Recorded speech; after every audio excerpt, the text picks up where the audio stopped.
Okay, moving on to the team that's always the most fun in an IPL auction, and that is the Royal Challengers Bangalore. And okay, let's go. Kyle Jamieson, 15 crores. Glenn Maxwell, 14.25 crores. Daniel Christian, Sachin Baby, Rajat Patidar, Mohammad Azharuddin, uh, Suyash Prabhu Desai, Azruddin. Azharuddin, sorry, and KS Bharat. I mean, how often have you seen a team buy two players for above 14 crores in the same auction and also have a player on 17 crores and 15 crores already on their books? That's basically like, oh no, wait, I think Gate is at 13 if I'm not mistaken. That basically means four players in that team cost over 60 crores of their budget. That's pretty insane. It's RCB. What else do you expect? It's a team of four superstars and then a whole lot of mess. So Noor, what are views on the auction? I see. I get why they went after Glenn Maxwell. I also really appreciated the like mock videos they put up online. That was good fun. Um, yeah, that was fun. But no, I see why they needed Glenn Maxwell. They needed someone to take away that pressure on AB. So I get Glenn Maxwell. I get Kyle Jamieson. Do I think? I mean, both of them considering. I mean, I'm not going to comment on Kyle Jamieson, but Glenn Maxwell considering his performances in the past few IPLs. Do I think that relying solely on him is like a smart decision? I'm not particularly sure. Maxwell, but again, it's like that whole like, if he does it, he does it. If he doesn't, he doesn't. So it's a risky buy. Um, and like Daniel Christian, I think was a good addition as well because I think their their focus was trying to like ease off that pressure on the top four, and they did buy the players that would do that, but I'm not sure with that much now putting that much pressure onto Maxwell as well to perform was like necessarily the best strategy. They needed him, but like I'm not sure how it's going to end up. Yeah, fair enough. Kabir? Yeah, look, I mean, I think, yeah, they, Kabir is in a way, they at did a RCB's good auction. job. What's that? You're speechless at their auction. Yeah, it's they always have an interesting auction strategy, and they always manage to surprise me, no matter what. Even though I kind of know what I'm gonna expect, they still manage to up, I don't know, do me one better, I guess. Yeah, look, they did a good job in that they got stars, right, as they usually do. Dan Christian, Carl Jamieson, and Glenn Maxwell are absolute stars. Jamieson is criminally underrated in my opinion. I think he's an absolute star. We'll see how he does in India, but anyway, they still have a gaping hole in their team in the middle order, and I'll be interested to see how that develops. But that's sort of my first reaction to it anyway. Fair enough. But I think, okay, so my opinions on this are a bit probably slightly different from you guys. I think Maxwell was a very good buy. If Maxwell comes off, then a 3-4-5 of Kohli, AB, and Maxwell has to be the most fearsome 3-4-5 in all T20 cricket around the world.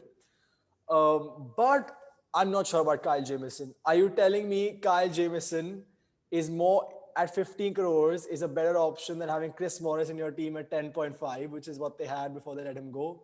No, I don't buy it. I think Chris is the better option at 10.5. Why would you let him go if you're willing to go up to 15 crores for another player?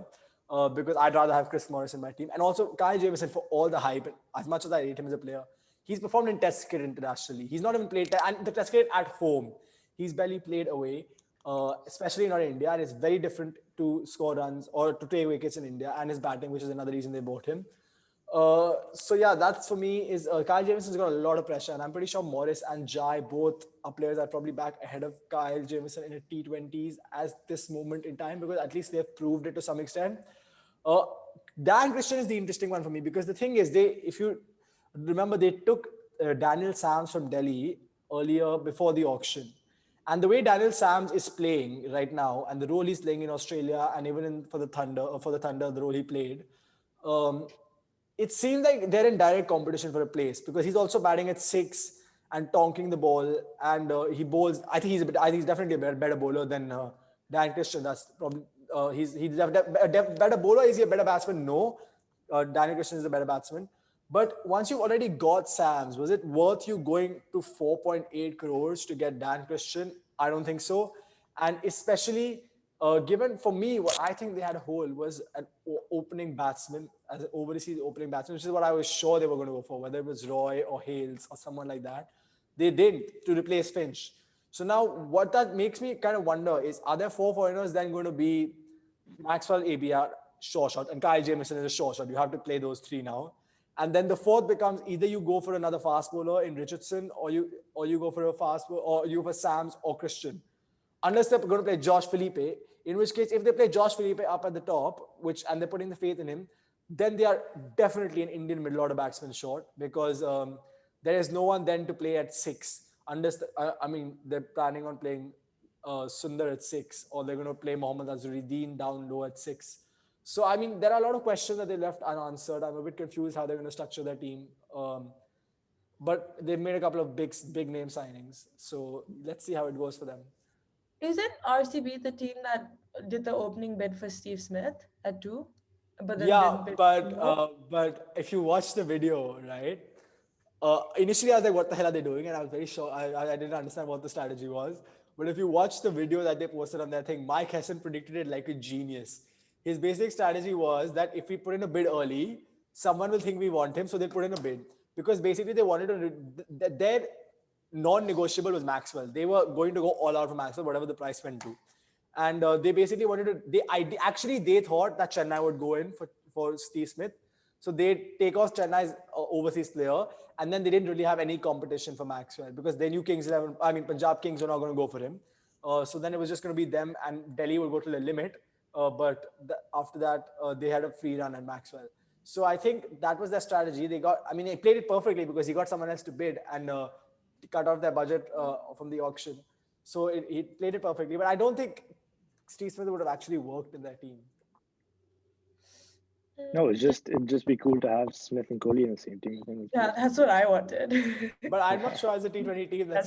Kohli, Smith, and Particle as 1, 2, 3 is not really a great T20 team. No, but it's sick to watch. It's a cool team to support. The question, the chats out in the middle might be interesting about particular brain fades and other such things. So yeah, moving on to the grading and the best buy. This is going to be an interesting one. I can feel it. All right, Kabir, you want to kick us off? Best buy? Oh God, Jamieson is overpriced because he's not as good as Morris, and they wasted money on him. But at the same time, do I think that he is underrated and might show out? Yeah. So I think I will actually go. Actually, forget that. I'm not going to go with that. I'm going to go with Dan Christian, because Dan Christian, whatever he does, whatever he touches becomes gold. Let's hope that doesn't happen with RCB. Yeah, let's hope that doesn't happen with RCB. But for RCB, rating? Let's hope that it does.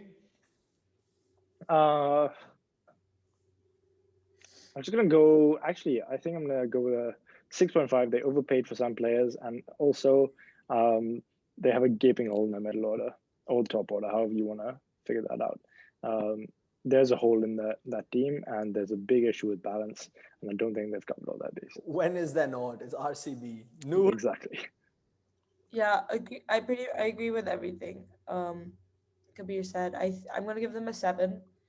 I think there are definitely places in the middle order that aren't, completely. I'm not sure who's going to play there.